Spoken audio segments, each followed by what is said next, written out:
Hi there, my name is Cassidy, and this is my twin sister Penelope. In the past few years, we've been through so much, and I decided to share our story here because it's just too crazy to keep to ourselves. Before I continue, please hit that notification bell, like and subscribe for more amazing stories. Everyone seems to think that having a twin is super cool. You can read each other's minds, share all your things, and you'll never be lonely. And for a while, it was cool for real. Our mom and dad would show us off to everyone. Our mom was nice, but we always preferred our dad. He'd always take us out to spoil us, and he was always giving us secret gifts. We were his pride and joy, and everybody knew it. Then, when we were 13 years old, our perfect little life started to change. My mom was pregnant with our baby brother, and my dad decided that he needed to make more money. He was able to get a better job in another state, and he had to move for a while. He said that it wouldn't be permanent, so he didn't want us to come along. He promised to visit once in a while. It was weird living without him, but we got used to it after a while. After my brother was born, my mom started acting weird. She'd only pay attention to him, and she completely ignored us. Then it reached the point where she treated us like we were invisible. I remember it started one Saturday morning. Penelope and I woke up and went downstairs for breakfast. "Good morning, Mom," we said. She ignored us. "What's for breakfast?" I asked. There was no response. I opened the fridge and there was only baby food in there. "Let's just go to McDonald's for breakfast," Penelope said. We got dressed and went out. Luckily, we always saved a bit of our allowance so we could afford to treat ourselves once in a while. "What do you think is wrong with Mom?" I asked with a mouth full of pancakes. "I don't know. I hear some women get all weird after having a baby. Maybe she'll snap out of it soon," Penelope replied. "I hope so," I sighed. Our mom ignored us for another week, so we continued eating out a lot. Then, as we were down to our last dollar, our dad decided to pay us a surprise visit. We came home from school on Friday and just saw him sitting there happily in our living room. "Dad!" we both screamed while running into his arms. "My pride and joy, my baby girls. How have you been?" he asked. "We're fine, but we think something is wrong with Mom," I said. Then Penelope nudged me in the stomach. My mom walked in with a bright smile on her face.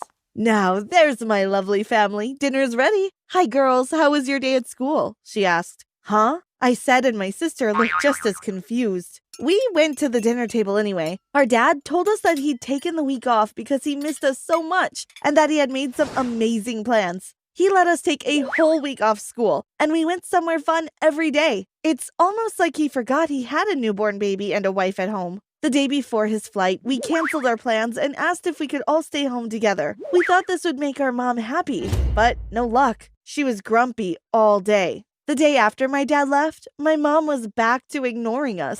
She did this for about a week. Then she'd actually talk to us, but almost everything she said was hateful. I remember when we asked her if we could have some money to buy dresses for the school dance. "Why would you want to go to the dance anyway? I doubt any boy would ask you two out," she said. "Because you're both really ugly and dumb. I don't see why any boy would waste their time on you. Anyway, you're not getting any of my money." We were sad and eventually decided not to go to the dance. Another time, we asked her for permission to go to a friend's sleepover. "What kind of crazy person would invite you two losers to their house anyway?" she asked. "Samantha is our friend, Mom. She's been our friend since kindergarten. Don't you remember her?" Cassidy asked. "Why would I waste my time trying to remember your friends? Anyway, you're not going anywhere. You have to stay home to babysit your brother." "I'm going out tonight," she snapped. So we stayed home that night and had our own little sleepover with Jonathan. Cassidy and I were happy that we at least had each other and an adorable little brother.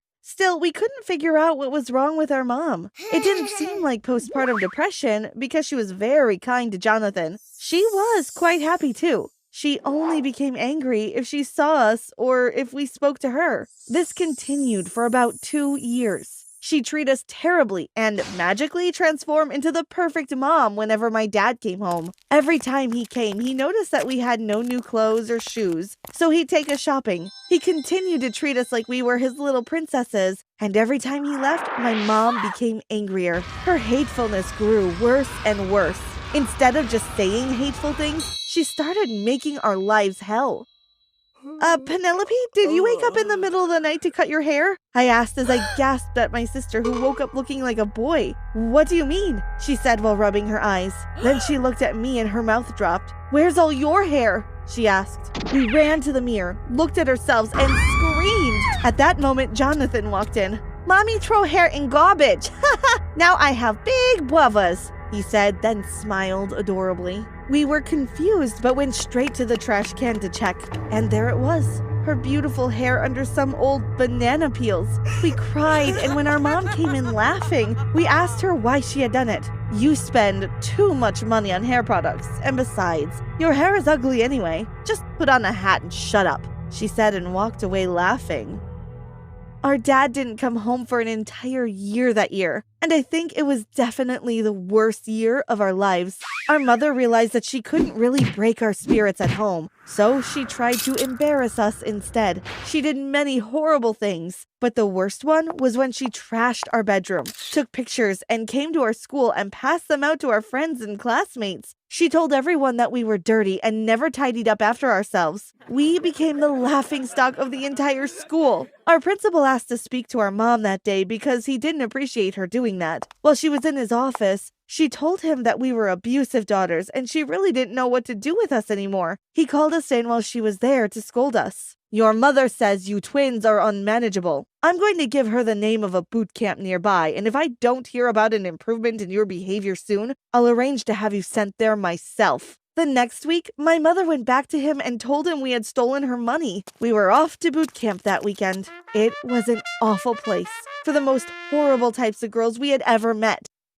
We all slept in one huge dormitory which smelled disgusting. I swear none of those girls had ever heard of a shower. We had to wake up at 4 in the morning to run laps around the field. Then we had a horrible breakfast of stale bread and old tea. After that, we were given ridiculous chores to complete. On our first day, Penelope and I were given toothbrushes and asked to clean all the toilets in the building. Then we did more running, push-ups, and all sorts of strange exercises, while huge women screamed at us. It was like receiving the worst sort of punishment for doing nothing wrong. We went home after a week, completely broken and exhausted. "I hope you learned your lesson," our mom said. "Why did you do that to us? What lesson did we have to learn? What have we done to you?" I asked. She smiled. We went straight to our room. "We need to call Dad to let him know what's going on. We have to find a way to get out of here," Penelope said. "Mom took our cell phones. How are we going to call him?" I asked. "Don't worry, Cassidy. I'll find a way," she replied. The next day was Monday, and we went to school as usual. Before our first class, Penelope pulled me into the bathroom and said, "Look, I got Mom's phone. Let's call Dad." "Wow, how'd you pull that off?" I gasped.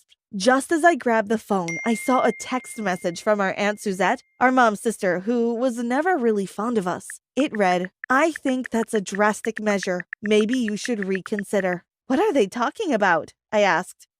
"Let's find out," Penelope replied. We read through their text messages and suddenly it became very clear why our mother was being so mean to us. She told our aunt that she felt that our father paid more attention to us and that she was jealous. They laughed about how she sent us to boot camp and how she cut her hair. But the most horrifying thing we read was that our mother was considering poisoning us. We weren't sure if she meant it as a joke, but we did not want to take any chances. We ran straight to the principal's office to show him, thinking that he could help and get us removed from that house. As soon as we opened the door, our mother was in there crying and our principal looked very upset. "Your mother told me what you girls did this morning. I'm very disappointed in you," he said. "What are you talking about?" I asked. "You don't remember setting fire to the living room before leaving for school this morning?" he shouted. "We did not do that. Listen, our mother is jealous of us. She's crazy. We have her phone to prove it. Please, help us," Penelope cried. She handed the cell phone to the principal.